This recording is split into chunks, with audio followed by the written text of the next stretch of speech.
Mateus capítulo 14, a partir do verso 28. Senhor, disse Pedro, se és tu, manda-me ir ao teu encontro por sobre as águas. Venha, respondeu ele. Então Pedro saiu do barco, andou sobre as águas e foi na direção de Jesus. Mas quando reparou no vento, ficou com medo e, começando a afundar, gritou, Senhor, salva-me. Imediatamente Jesus estendeu a mão e o segurou. E disse, homem de pequena fé, por que você duvidou? Podemos compreender que a tempestade, no sentido figurado, ela representa as circunstâncias que ocorrem no dia a dia, que foram levantadas para nos derrubar, para nos deixar para baixo, para nos impedir de enxergarmos um Deus que tem todo o poder, que supera todas as nossas expectativas. Essas tempestades e adversidades, elas são colocadas aos nossos olhos carnais.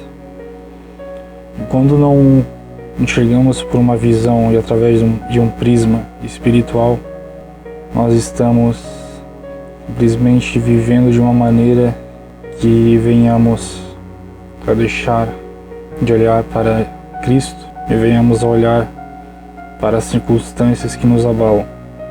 E quando a gente olha para a circunstância em si, nós deixamos de acreditar que existe um Deus sobrenatural e nós começamos a olhar para o natural, para aquilo que é fácil de ser enxergado. E isso nos impede de acreditar e de viver pela fé, acreditando que existe um Deus que pode suprir e que pode mudar a nossa situação para melhor, mesmo que não encontremos uma saída. Se você está andando sobre as águas e você não focar em Jesus e você olhar para a tempestade, você não está mais olhando para Jesus e você vai afundar. Você vai deixar com que a tempestade seja a voz que domine a sua mente, fazendo com que você perca a esperança. E quando você perde a esperança, você está perdendo a sua comunhão com Deus, porque esse caminho que Pedro percorreu na água podem ser por meio de dois caminhos. Pode ter sido o caminho que infelizmente ele percorreu, que foi andando sobre as águas, mas olhando para a tempestade, apesar de momentaneamente ter inicialmente olhado para Jesus. Mas depois ele começou a se preocupar e se deixar levar pelas circunstâncias, que a tempestade dominou a mente dele e o emocional dele foi abalado e ele afundou. No entanto, ele pediu que Jesus o salvasse. Mesmo assim, Jesus Cristo estendeu as mãos para ele e impediu que ele afundasse. Existe um outro caminho, como o nosso próprio Senhor Jesus Cristo nos ensinou. Eu sou o caminho, a verdade e a vida. Ninguém vem ao Pai a não ser por mim. Quando nós construímos a nossa casa sobre a rocha firme, nós estamos impedindo que a nossa casa ela afunde, porque ela está erguida sobre a rocha. Pode dar o que quer que seja sobre essa casa, pode dar as ondas do mar, podem dar os ventos, o que quer que seja da tempestade, ela não vai cair, mas vai ficar firme de pé, porque está erguida sobre a rocha firme. Isso é a partir do ponto que nós ouvimos as palavras de Jesus Cristo e as pomos em prática. Mas se você se deixar influenciar pelo meio externo, você vai estar ouvindo a voz da sua própria mente e a voz do diabo. Mas quando você vive em constante oração, lendo a palavra de Deus e meditando, você está cristalizando tudo através de um pensamento positivo, voltado para a boa e perfeita vontade de Deus.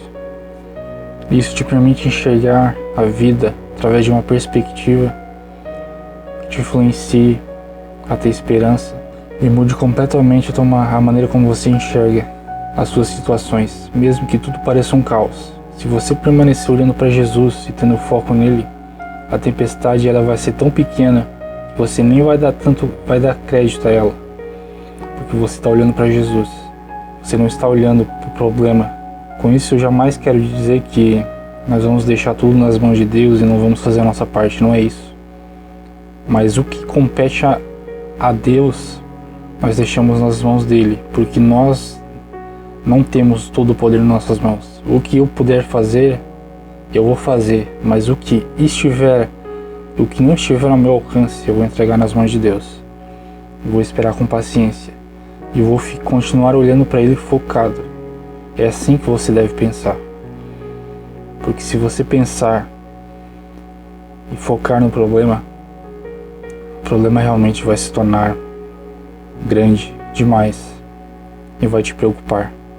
Preocupar simplesmente você se antecipar uma futura ocupação que você não tem controle. Por isso é que se diz pré-ocupar, antecipar essa ocupação. Você está ocupando a sua mente com algo que você não tem controle, antecipando esse problema.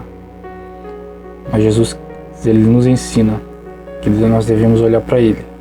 E em Filipenses capítulo 4 está escrito: não andeis ansiosos por coisa alguma, mas antes sejam conhecidas as vossas petições com orações e súplicas e com ações de graças. E a paz que excede todo entendimento guardará os vossos corações e os vossos sentimentos em nosso Senhor Jesus Cristo. Não olhe para a tempestade, olhe para Deus. Porque a tempestade, ela vai te levar ao fundo, vai te afundar, fazer com que você afunde. Mas mesmo que você seja falho e você afunde, clame a Deus que Ele te estenderá as mãos. Então tenha fé. Fé é a única maneira de poder agradar a Deus. Nós podemos ver em Mateus 14:31 que está escrito: imediatamente Jesus estendeu a mão e o segurou e disse: homem de pequena fé, por que você duvidou? Então entenda, não duvide. Creia que apesar das situações, se você está vivendo uma vida reta, justa, em santidade, você não deve olhar para a tempestade. Você deve crer que Deus, Ele sonda o teu coração. Ele está vendo se você está com a fé sobrenatural, que te possibilita enxergar aquilo que está escrito em Hebreus capítulo 11, que a fé é o firme fundamento das coisas que não se veem e a certeza das coisas que se esperam. Você tem que esperar e você tem que ver com os olhos espirituais, não de acordo com as circunstâncias. É isso que eu tenho para deixar. Em nome do Senhor Jesus Cristo. Amém.